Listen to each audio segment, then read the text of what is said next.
Hi guys, Mhai is here and welcome back to my channel. So I have another DIY again because I have another blouse here that hindi naman nag-fit sa akin.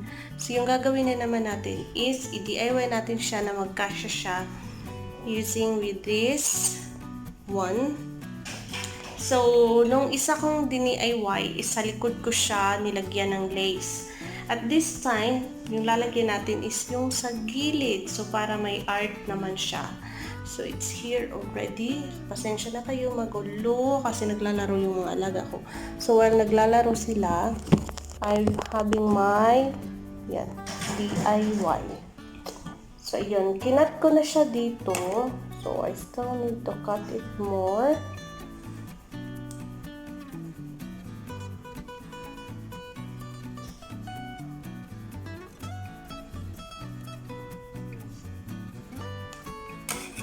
Tapos, ano natin ko, ano na ba siya? So, we still need more to cut. Tingnan muna natin yung ano niya kung saan. So, this is the front. Kasi kanina, nagtahi ako guys. Hindi nakakatawa kasi hindi ko siya napansin yung front niya. So, ang nangyari, tinahi ko na siya and then baliktad ko na. So, after kong natapos na mag-DIY, kinap ko naman siya ulit. Tapos, binalik ko siya. So, yun ang nangyari. Kakatawa. It's so funny. Charo.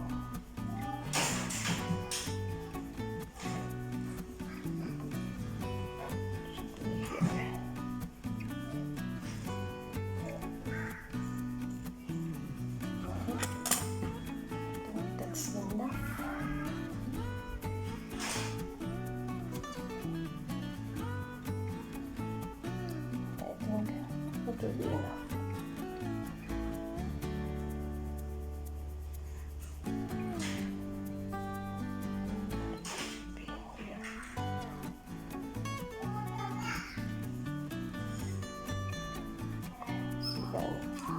Tapos lagyan na naman natin ito. Anong tawag ba nito?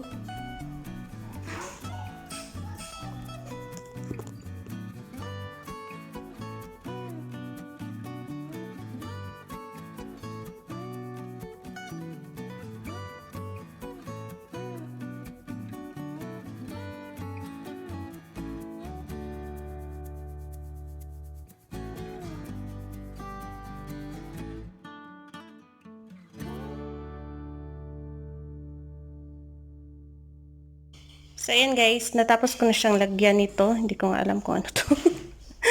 And, yeah, tatahiin na natin. So, tatahiin na natin siya.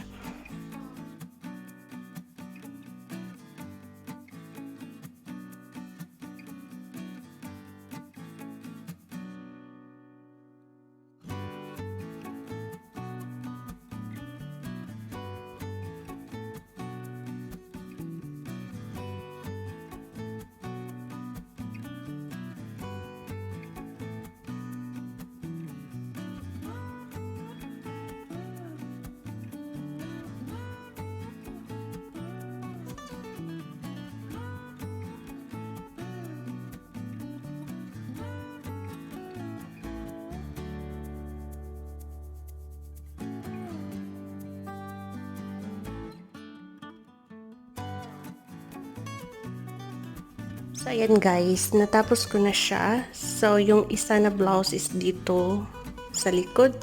And then, ito is nasa gilid niya.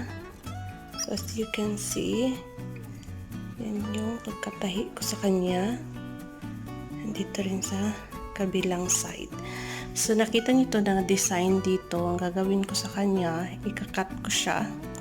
But, lalagyan ko siya dyan ng para i-cut ko here na side, tapos i-connect ko sila, tapos ito na tali is ilalagay natin dito para gawin siyang belt. So, ganun yung gagawin natin. So, let's do this.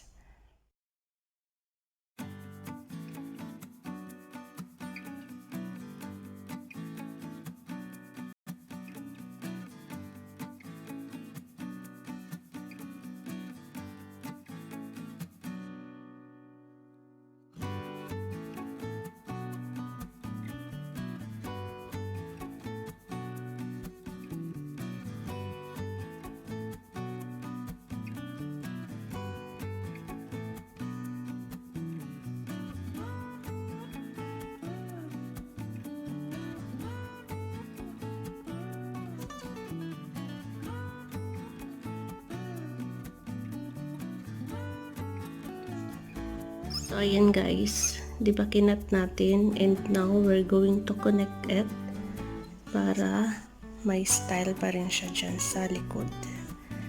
So, yan yung gagawin natin. So, ayan guys. Ginawa ko siyang parang ribbon. Tapos, tinhi ko lang siya dito. So, ayan. Tinhi ko lang siya. So, ganyan na siya. So, yung gagawin naman natin today is lagyan natin siya ng belt. Itong ribbon na kinat natin doon sa taas is gagawin natin belt sa kanya para sexy siyang tingnan. So, balikan ko kayo maya. So, ayan guys. Dito ko nilagay yung belt. Yan. So, yan yung style niya. So, itahi ko muna siya and pakita ko ulit sa inyo.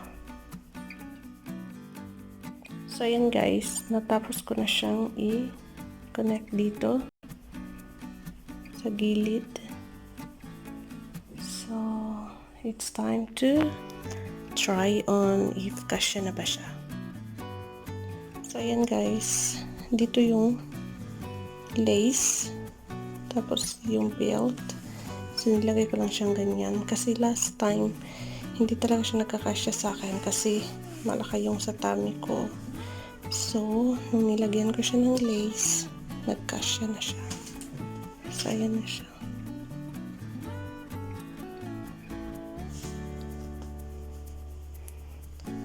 So, maganda siya kung magpantalon ka or mag-skirt.